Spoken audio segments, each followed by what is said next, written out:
mais adequado deixarmos para dar seguimento ao que falávamos ontem pela manhã para hoje à noite e trazermos uma outra palavra agora pela manhã, porque percebo que Deus está nos falando sobre algo muito específico.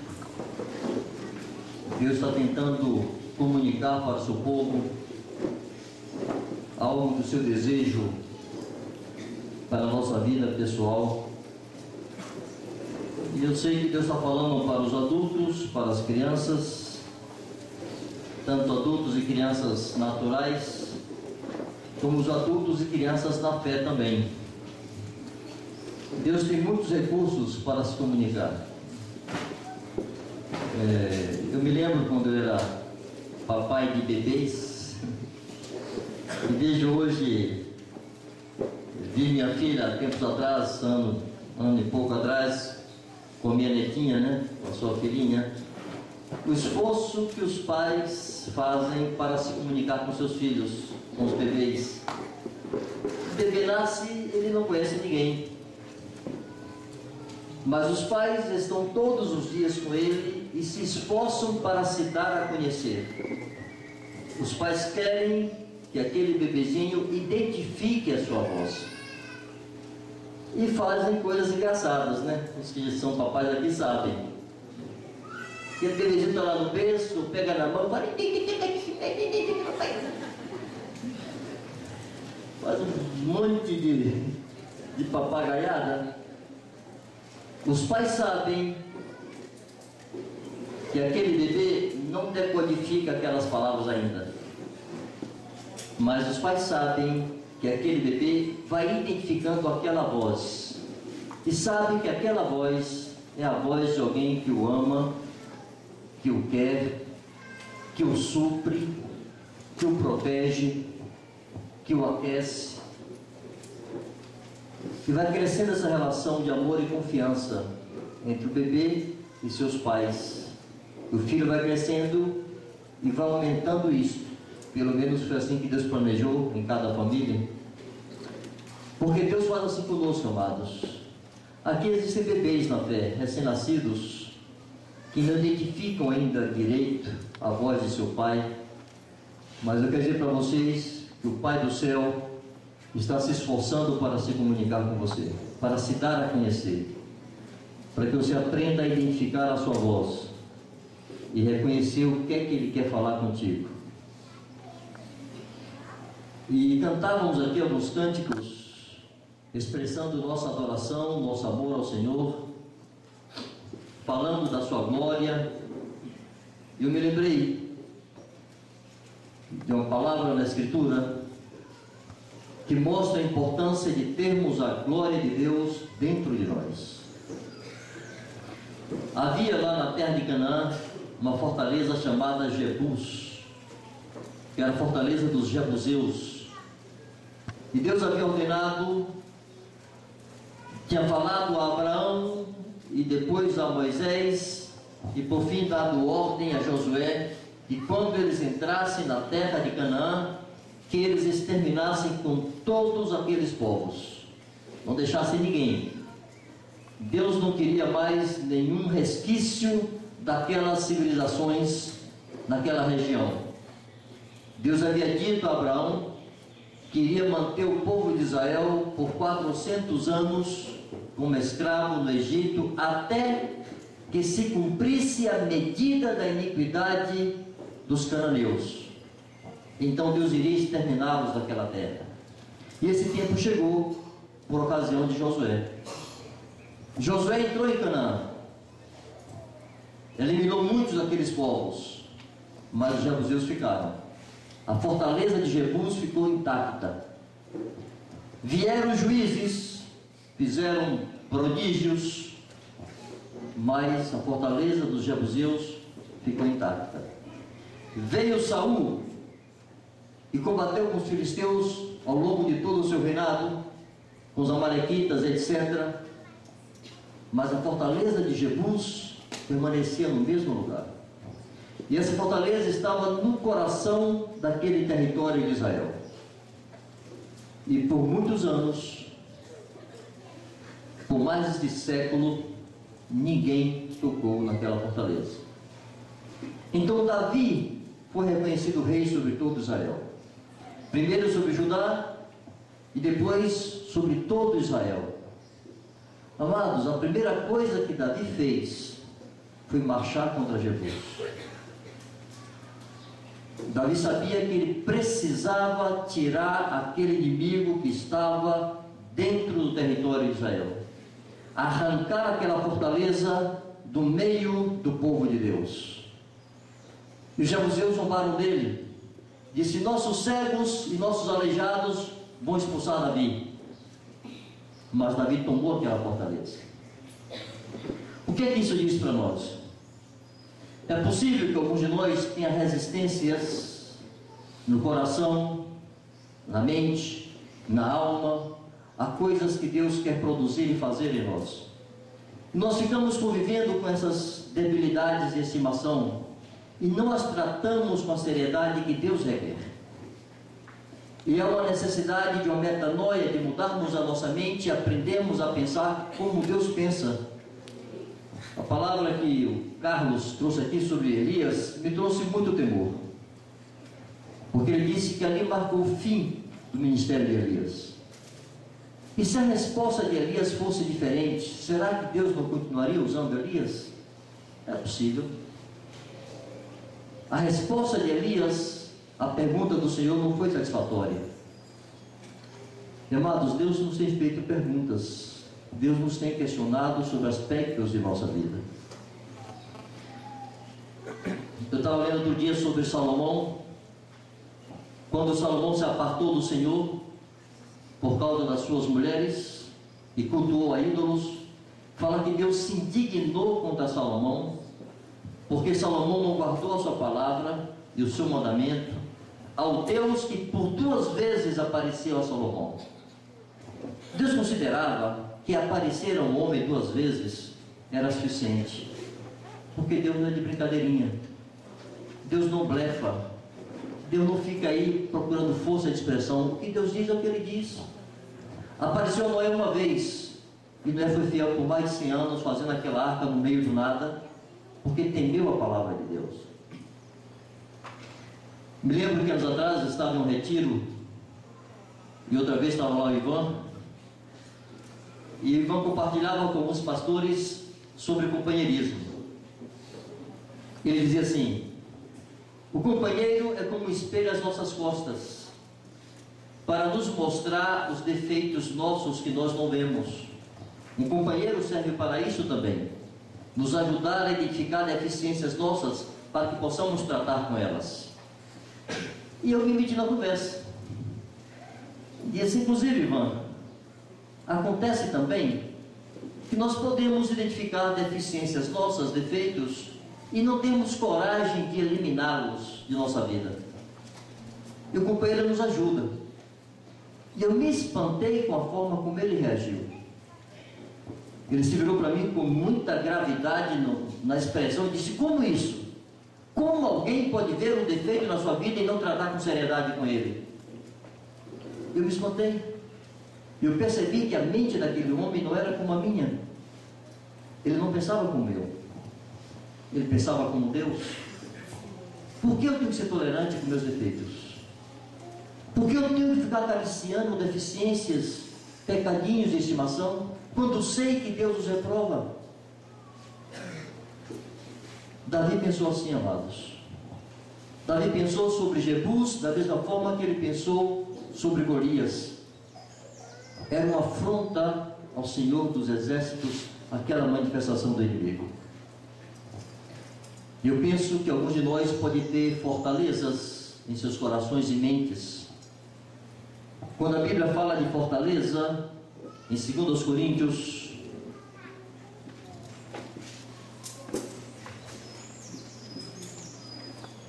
capítulo 10,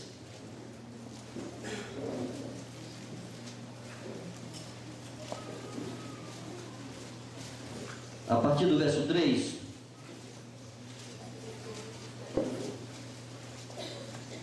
ao verso 6, Porque embora andando na carne, não lutamos segundo a carne.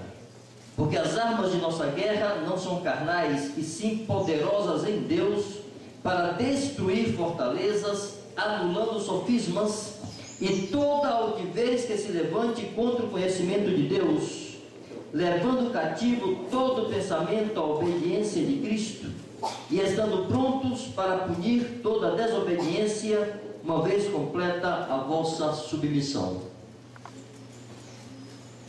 Paulo está falando que existem fortalezas, e quando seguimos até o verso 6, descobrimos que essas fortalezas não são nenhuma manifestação extraordinária de principados e potestades, ou seja lá o que for, do mundo espiritual.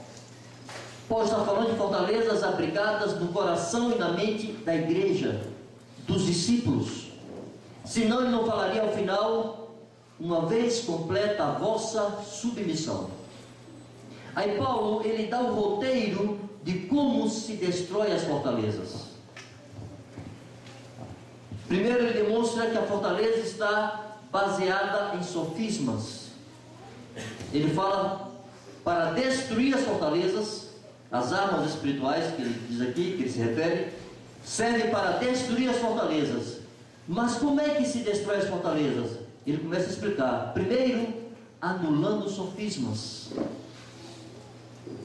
Significa que essas fortalezas estão baseadas em sofismas, em enganos, em mentiras ou meias verdades. E as pessoas usam essas meias verdades para abrigar enganos em seu coração.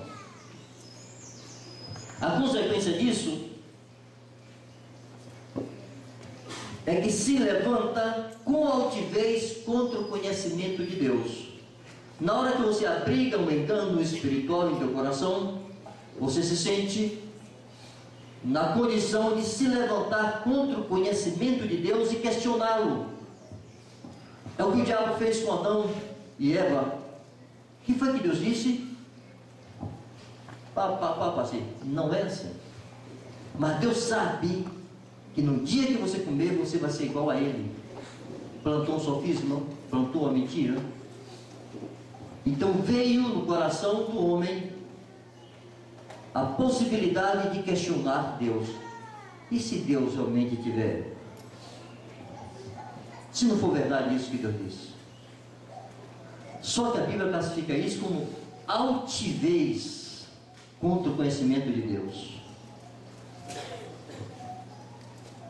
Quando nós recuamos bastante, nós vamos perceber que a maneira de tratar com isto é uma completa submissão. Então Paulo fala assim: quando vocês estiverem completamente sujeitos, submissos à vontade de Deus, então se pode corrigir a vossa desobediência, punir, disciplinar a vossa desobediência. E então todo pensamento se torna cativo à autoridade de Jesus. O pensamento cativo à autoridade de Jesus significa que eu vou orientar a minha vida, eu vou dirigir meus pensamentos de acordo com a vontade de Deus, eu vou sujeitar meus planos, eu vou pensar a minha vida e o meu futuro em sujeição a Cristo. Não vou projetar a minha vida de forma independente. Isso significa todo pensamento sujeito à autoridade de Cristo. Quando isso existe, amados, não tem mais possibilidade de se levantar com altivez contra o conhecimento de Deus, porque agora a minha mente é cativa a Jesus, eu me sujeito com alegria a todo o conhecimento de Deus, e digo: Deus é mais sábio do que eu, não estou entendendo, mas Deus é mais sábio do que eu. Por exemplo, disciplina de filhos. Vocês acham que todas as vezes que disciplinamos nossos filhos, eu tive 4 filhos e todos foram disciplinados desde bem cedo, vocês acham que nós estávamos baseados em algum princípio da psicologia? Era a fé. E Deus sabe como funciona esse negócio aí. A gente bate aqui na poupança do menino, o coração dele corrige. Como é feita a ligação eu não sei, mas Deus... isso acontece. Nós corrigimos nossos filhos por fé. no conhecimento de Deus. E quanto questionamento humanista ouvimos na igreja sobre esse assunto? Quantas coisas? E amados, isso não passa do seguinte: é altivez, se levantando com altivez contra o conhecimento de Deus. Eu vou contar a história aqui, que na verdade é uma anedota, mas serve para ilustrar com que coração temos que encarar a palavra de Deus. Um dia um sábio estava aí, um sábio segundo mundo, zombando de um cristão ignorante, quase analfabeto, que a Bíblia é mentira, essa história de que uma baleia, um grande peixe engoliu Jonas, isso não existe, porque é assim, porque é assado. Irmãos, virou e disse: rapaz, é o seguinte, se a Bíblia dissesse que Jonas engoliu a baleia, eu acreditava, quanto mais o contrário. Fim de conversa para você.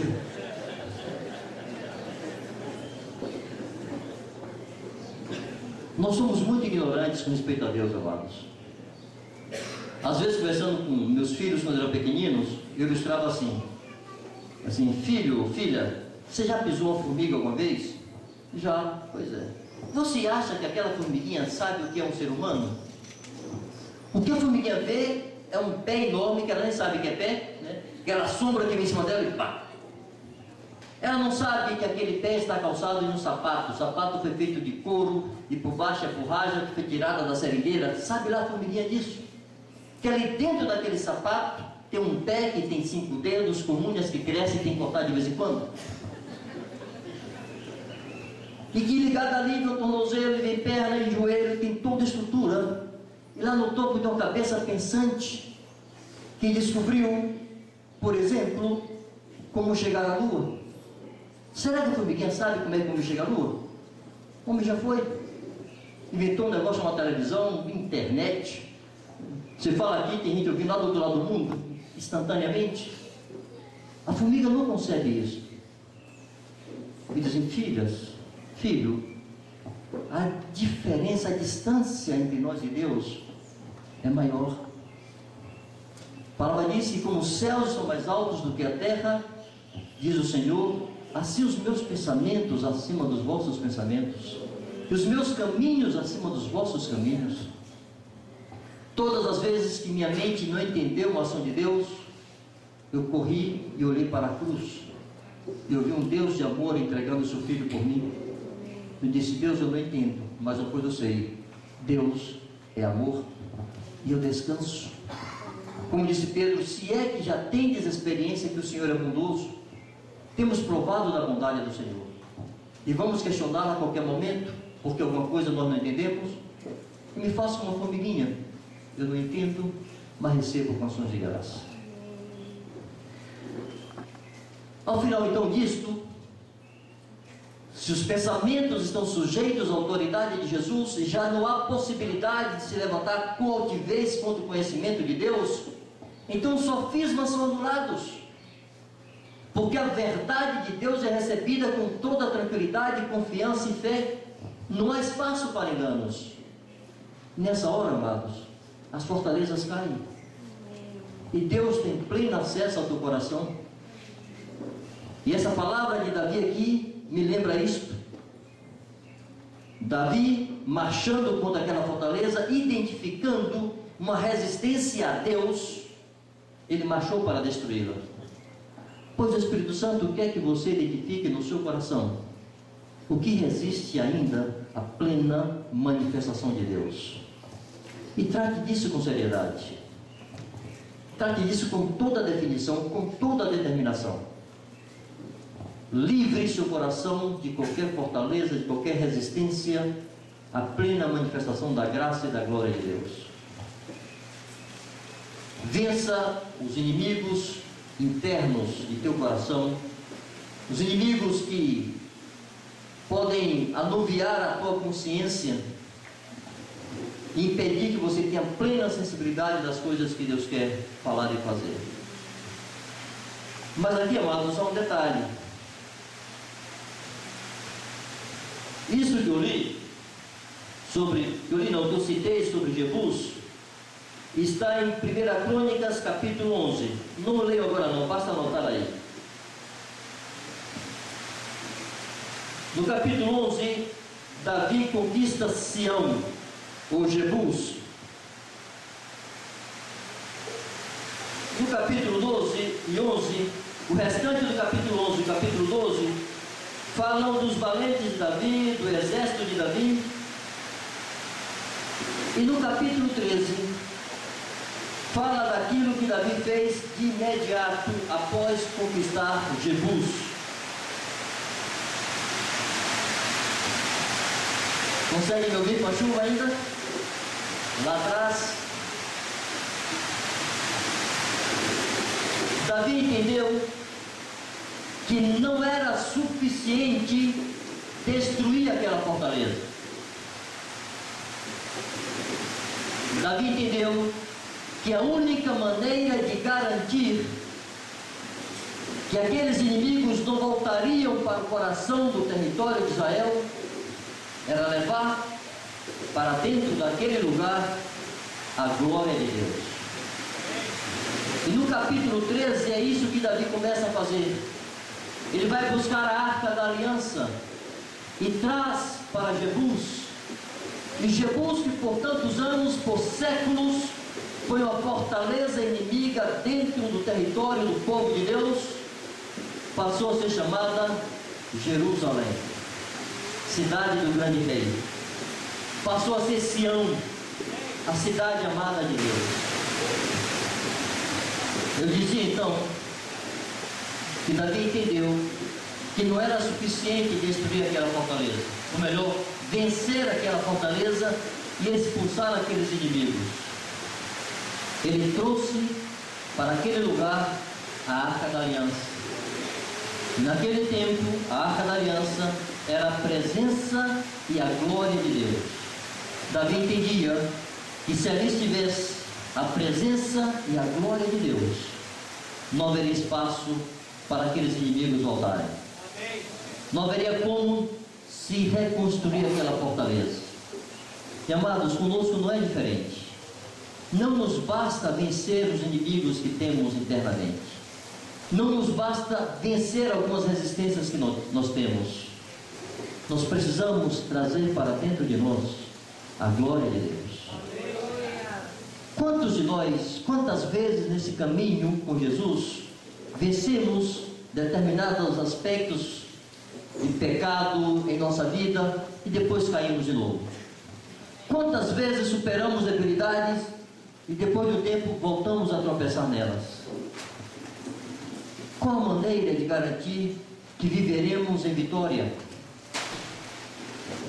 Trazendo para dentro de nós a glória de Deus, vivendo nessa bendita presença de Deus.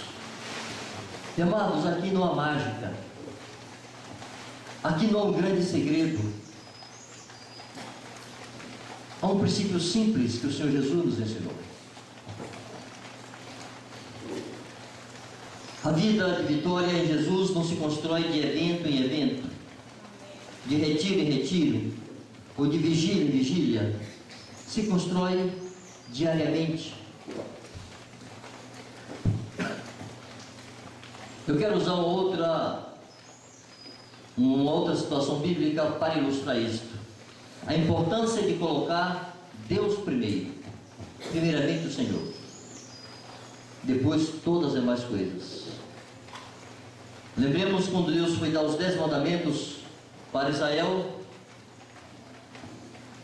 Os primeiros mandamentos dizem respeito à pessoa de Deus.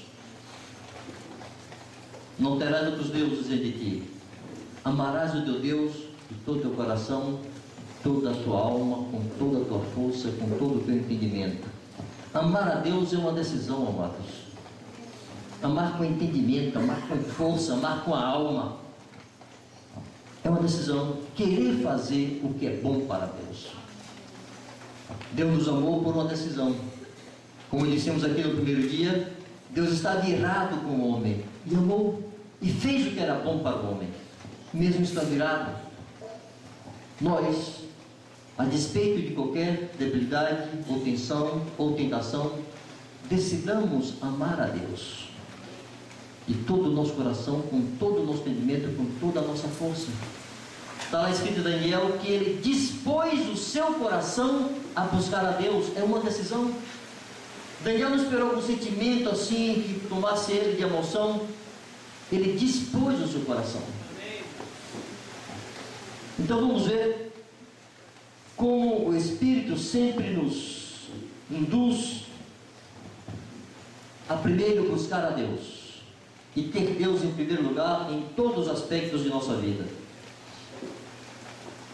Nos últimos anos, lá em Salvador, falamos muito, como presbitério, da necessidade de se levantar muros, muralhas que nos separassem do mundo. Se usou muito o livro de Neemias e de Esdras para ilustrar isto,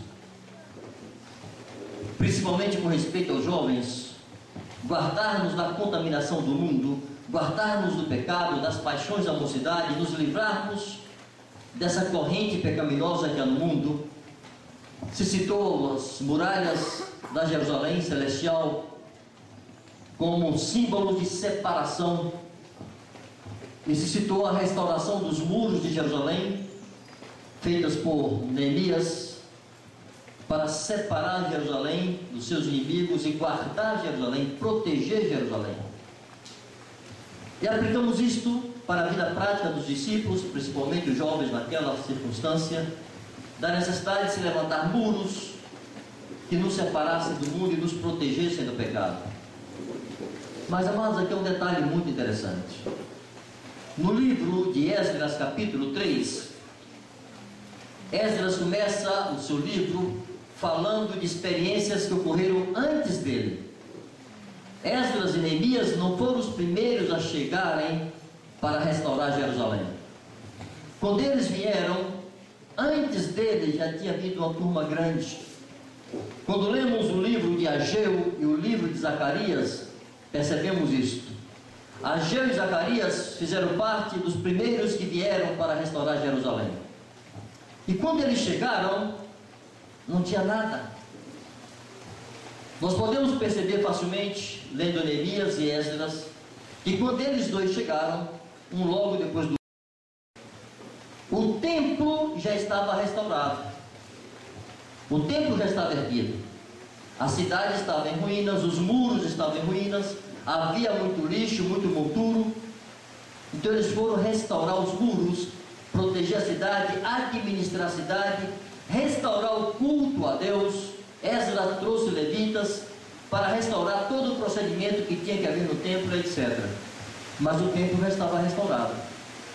Mas quando aquela primeira turma chegou, quase 85 anos antes de Esdras, Esdras não tinha nascido ainda, quando chegaram os primeiros, não havia nada. Os muros já estavam derribados. O templo estava destruído. E não havia altar, não havia nada para cultuar a Deus. Você sabe o que aqueles primeiros israelitas fizeram quando chegaram ali? Eles viram os muros caídos. Eles viram o templo destruído. Mas eles viram também o altar destruído. E eles não começaram pelos muros, amados. Eles começaram pelo altar. Esdras 3, versos 2 e 3. Levantou-se Jesua, filho de Josadac, e seus irmãos sacerdotes, e Zorobabel, filho de Sealtiel, e seus irmãos, e edificaram o altar do Deus de Israel, para sobre ele oferecerem holocaustos, como está escrito na lei de Moisés, homem de Deus. Firmaram o altar sobre as suas bases, e, ainda que estavam sob o terror dos povos de outras terras, ofereceram sobre o altar holocaustos ao Senhor de manhã e à tarde. Aquela gente não tinha proteção nenhuma, não tinha sequer um exército para protegê-los, nem muros na cidade, mas entenderam que precisavam primeiro adorar a Deus. A obra de restauração começa dentro de nós. Não é suficiente vencer as resistências, não é suficiente expulsar os inimigos de nossa alma, as paixões que fazem guerra contra a nossa alma, como está escrito.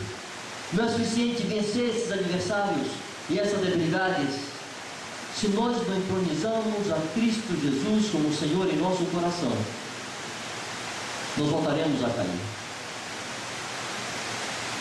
Aquela gente estava debaixo do terror de outros povos, mas adoraram a Deus pela manhã e à tarde, todos os dias. Primeiro, o que é mais importante, Deus.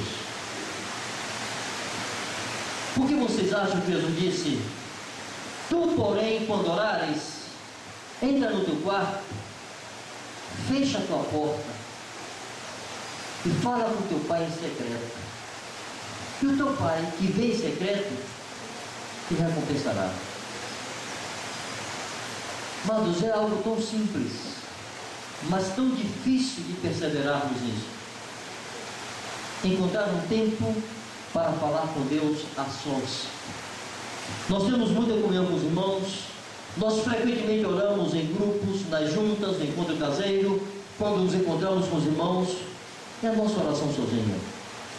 É uma luta minha, diária, nem sempre vencida por mim.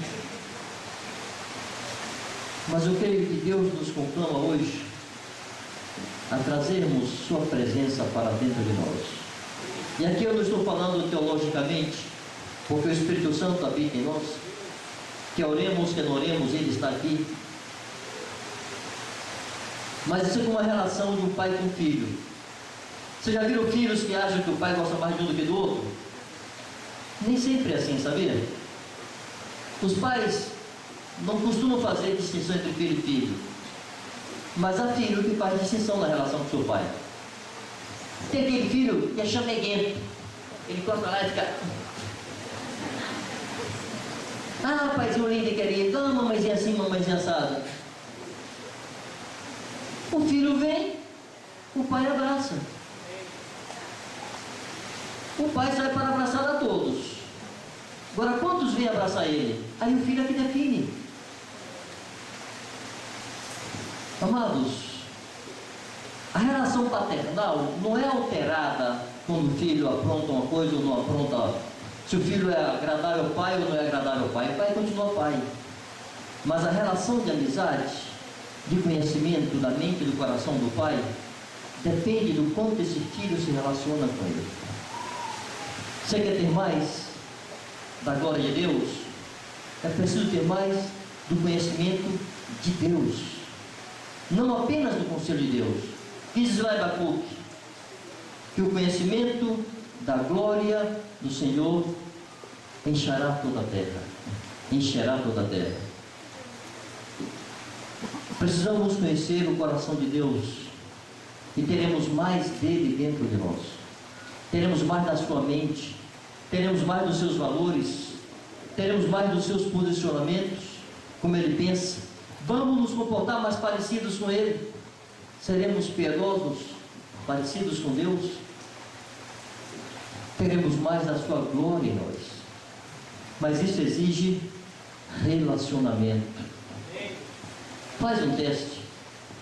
Veja por quanto tempo você consegue perseverar nessa oração diária.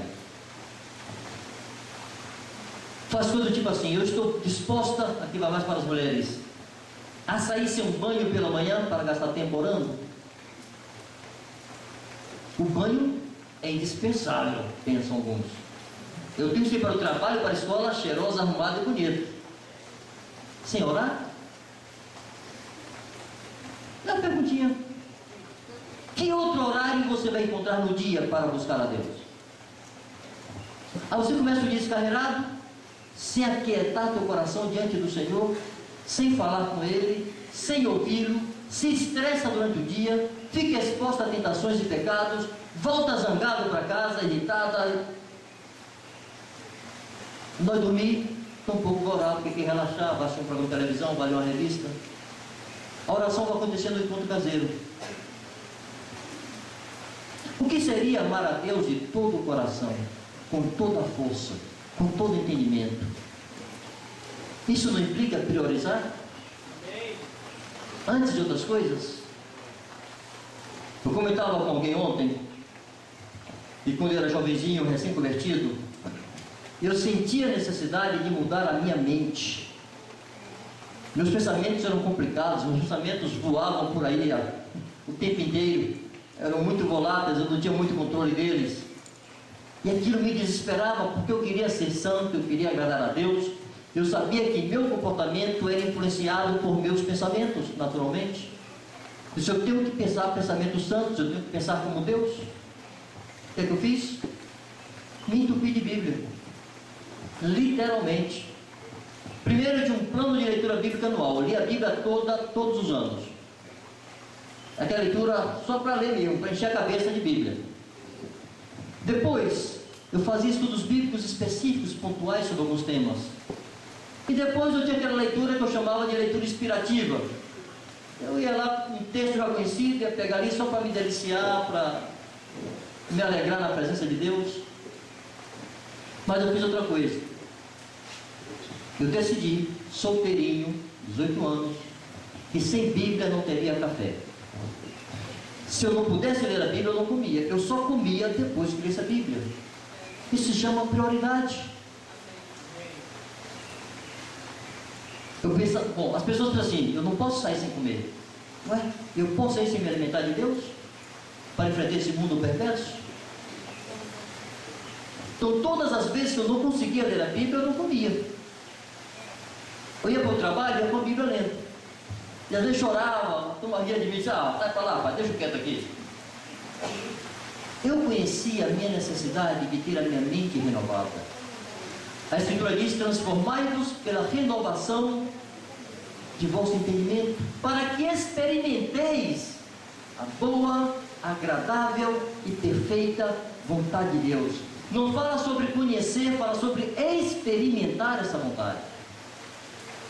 A maioria de nós conhece muito do conselho de Deus, mas a Escritura nos exorta a experimentar isso. Se é algo experimental dentro de você, no teu cotidiano, na tua vida prática. Nós vivemos tempos muito difíceis, amados, e vai ficar mais difícil. E se nós não nos enchermos de Deus, vai ser muito difícil seguir a Jesus. Eu guardo no coração a confiança inabalável que essa geração de pequeninos aqui será a igreja gloriosa, sem mácula, sem ruga, santa e sem defeito. Creio nisso de todo o meu coração. Mas eu sei que há riscos. Eu quero que meus netos sejam incluídos nessa geração. Vocês devem desejar que seus filhos sejam incluídos nessa geração. E não sejam contados entre aqueles aos quais Jesus se referiu quando disse, quando vier o Filho do Homem, achará porventura fé na terra? E por se multiplicar a iniquidade, o amor de muitos esfriará. Eu não quero estar entre esses muitos, cujo amor vai se esfriar.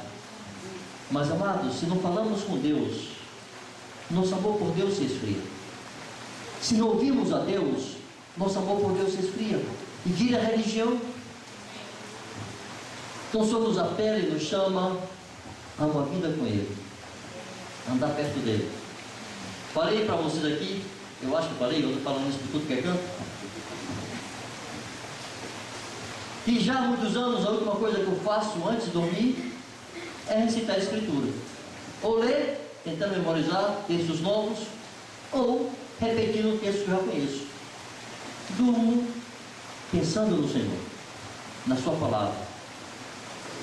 E se nós dormirmos com a palavra de Deus em nossa mente, e se nós despertarmos e começarmos o dia com a palavra de Deus diante dos olhos e colocando em nossa mente, e falando com Deus, não seria mais fácil nossos dias? Não seria mais fácil ter ações de graças? Não seria mais fácil evangelizar? Não seria mais fácil resistir ao pecado? Não seria mais fácil ser profeta, porque é uma palavra palpitando em seu coração, na sua mente, para você dar para alguém? Então, amados, tomemos isso como um princípio simples de Deus.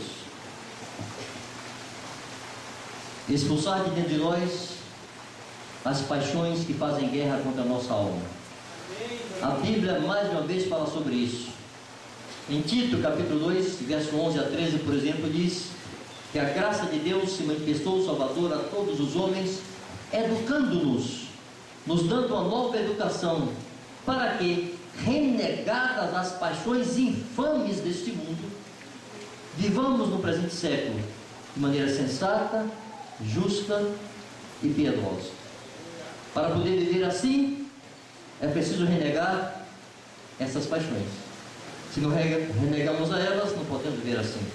E para renegá-las, temos que ser educados por Deus, pela graça de Deus. Para sermos educados por Deus, temos que consultar as suas instruções.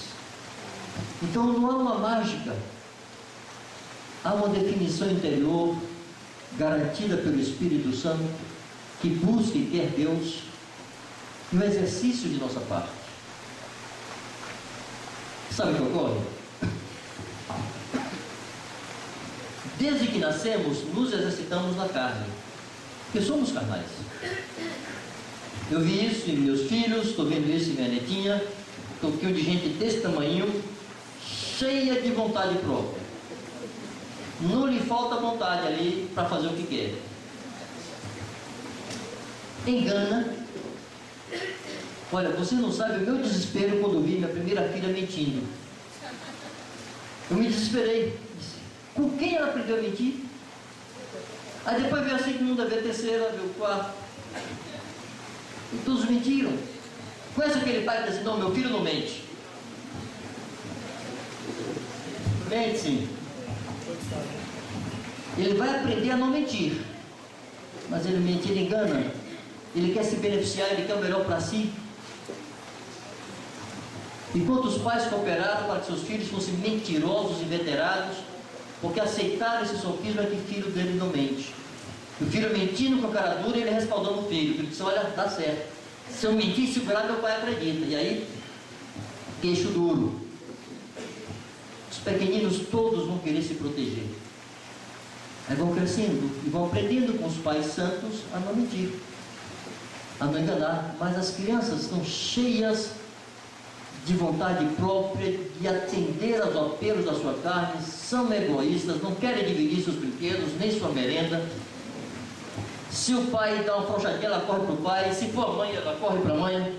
E fica o pai e mãe brigando por causa do filho que faz jogo entre eles. Enfim, nós sabemos de sobra que nascemos egoístas e crescemos nos exercitando na carne. Aí quando nos convertemos, é difícil se exercitar no Espírito, porque toda a nossa inclinação, os nossos pensamentos estão condicionados a se comportar conforme a carne. É o que fala em Efésios 2: andávamos segundo as inclinações de nossa carne, fazendo a vontade da carne e dos pensamentos. Éramos assim. Agora recebemos o Espírito Santo. Os nossos pensamentos dizem: olha, para a esquerda. E o Espírito vai dizer: para a direita. Mas nós estamos tão acostumadinhos a seguir para a esquerda. Aí vem a luta do Espírito contra a carne, diariamente, todos os dias. E amados, como superar isto e aprendemos a andar para a direita se nós não alimentamos a nossa fé, o nosso espírito e a nossa consciência com a vontade de Deus? Impossível. Então, na minha avaliação, não há muita saída não. Buscar a Deus todos os dias, priorizar isto. Isso aqui não é mero procedimento, é obediência ao mandamento do Senhor. A graça de Deus em nós, amados, não anula a nossa definição, o nosso posicionamento e nossa decisão. Paulo fala assim: eu trabalhei mais do que todos os apóstolos juntos, não eu, mas a graça de Deus em mim.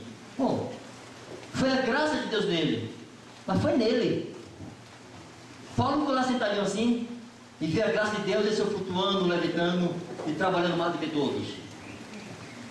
Ele disse: eu me esforço e me afadigo o mais possível. Ele fala que esburrava o seu corpo e reduzia a escravidão. Isso é decisão? Isso é esforço físico? Isso é uma ação de uma pessoa? É pela graça de Deus. Mas essa graça não age a despeito de minha decisão. A minha decisão somente não produz, eu preciso dessa graça. Mas essa graça não vai violentar a minha decisão?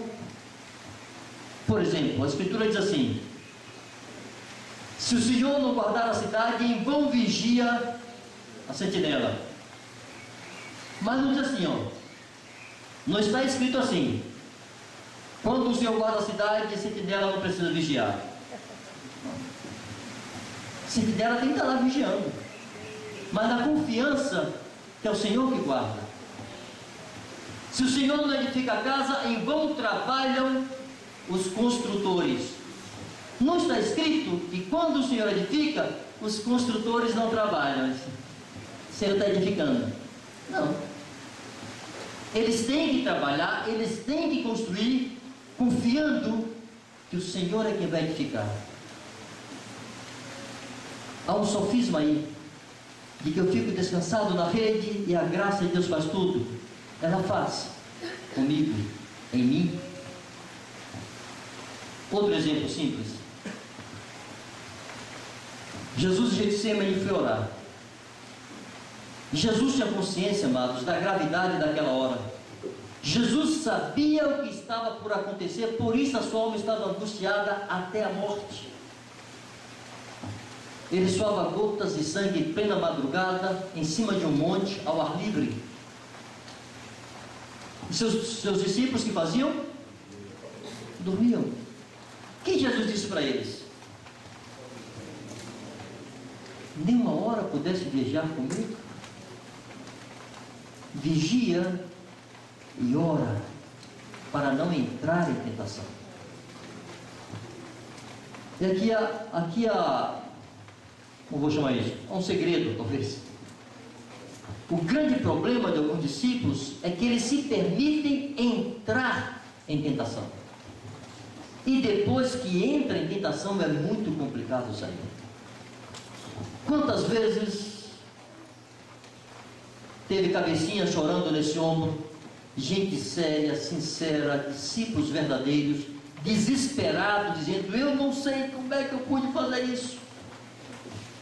Mas eu sei. Você não deliberou esse pecado, você não planejou esse pecado, mas você andou em terrenos escorregadios. Você se permitiu entrar em uma situação ambiente de onde era difícil voltar. E amados, vocês não vão provar a fidelidade de vocês se expondo à tentação. Vão provar a fidelidade fugindo dela. Eu vou dar um exemplo simples para os homens. Eu já ouvi homens dizerem: eu só tenho olhos para minha esposa. Eu fico assim. Eu tenho olho para tudo que é mulher. Agora eu decido que eu vou olhar para ela. Os meus hormônios não escolhem mulher. Para mim, eu tolice achar que, eita, um me disse uma vez: eu já tenho vitória nessa área. Eu não tenho. Eu tenho que fugir todo dia. Mas estou casado há 30 anos com uma única mulher. Fugir. A Bíblia nos manda resistir a Satanás, mas manda fugir da impureza. Assim, olha, o diabo você pode para quebrar em cima dele, a impureza você corre dela. Aí tem homem que é muito forte, quem cai na impureza ele cai. Aí dizer: não sei como é que eu caí nisso. Eu sei. Eu sou fraco, tenho um corpo. Vou provar fidelidade fugindo e me esquivando, e não me expondo. Jesus deu duas dicas, duas orientações para não entrar em tentação. Antes de falar dessas duas orientações, que já são explícitas, eu queria ilustrar essa questão do entrar em tentação. Eu não sei como é que é aqui no Sul, lá no Nordeste tem um ditado popular, um provérbio, que quando uma coisa se complica muito, você diz assim: ih, a vaca foi pro brejo. Isso existe aqui? Talvez quem viva no campo entenda isso, e nasceu na cidade não vai entender direito não. que negócio é esse de vaca ir para o brejo? Vai lá o vaqueiro tocando a vaca, ou a boiada, né? Algumas vacas e bois, etc. Uma delas, mal criada, sai do caminho, pum, cai dentro de um brejo. O brejo é um charco, é um lugar com água que atola, e a vaca se atola ali, e ela não consegue mais ir sozinha. E quanto mais ela sapateia, mais ela vai afundando. O cavalo não pode entrar para empurrá-la, senão ele afunda também. E o vaqueiro que ele diz: como é que eu tiro essa vaca daí? Aí tem que laçar a vaca de longe, no chifre, amarrar na tela de um cavalo ou dois, para os cavalos puxarem. O cachorro, que às vezes ajuda o vaqueiro, não pode entrar também no brejo.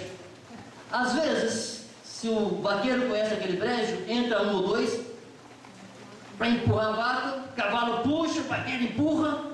Olha, é uma trabalheira infeliz tirar uma vaca do brejo.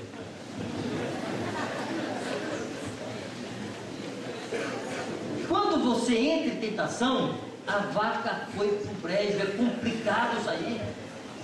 E as pessoas não se dão conta disso. E facilitam. E brincam. E aí entra em tentação. E para sair? A advertência de Jesus é: vigiai e orai para não entrar em tentação. Porque o Senhor sabe que é difícil sair de lá. Ele faz mais uma advertência: o espírito, na verdade, está pronto, mas a carne é fraca. Alguns se comportam como se Jesus tivesse dito o contrário, como se Jesus tivesse colocado a ênfase na prontidão do espírito, mas ele não coloca a ênfase na prontidão do espírito. Jesus não disse assim: a carne é fraca, mas o espírito está pronto. Não disse isso. Disse: o espírito, na verdade, está pronto, mas a carne é fraca. E por isso, porque a carne é fraca, vigiai e orai para não entrar em tentação.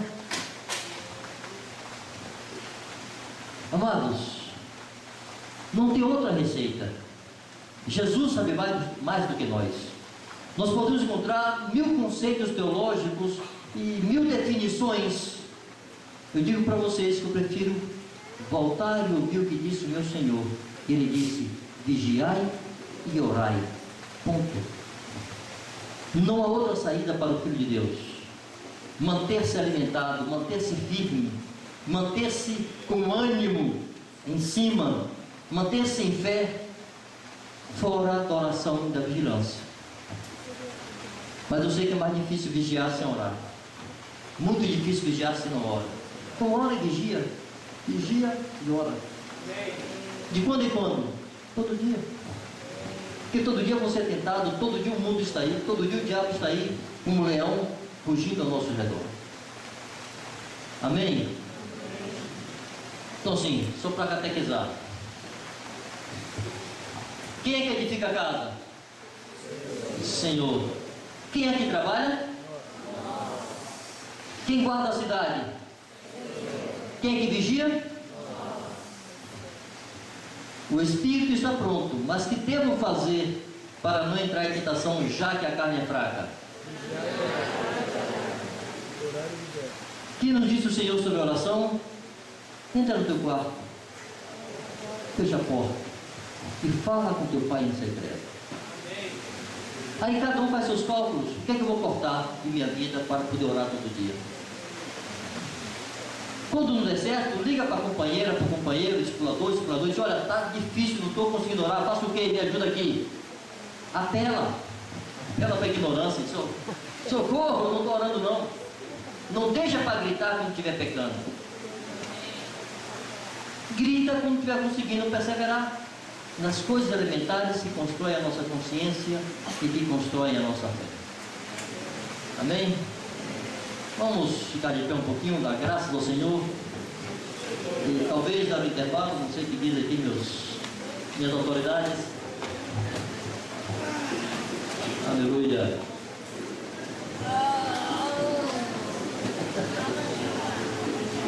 Jesus, te bendizemos, Senhor, por tua bondade e misericórdia, te bendizemos por tua graça, Te bendigo, Deus, pessoalmente, por todo o bem que o Senhor fez ao meu coração hoje, por toda a palavra que trouxeste a mim, Senhor, pelo tempo de adoração junto com o teu povo, por provar da tua presença aqui, passeando entre nós, por toda a manifestação da tua bondade, da tua graça e amor, Senhor.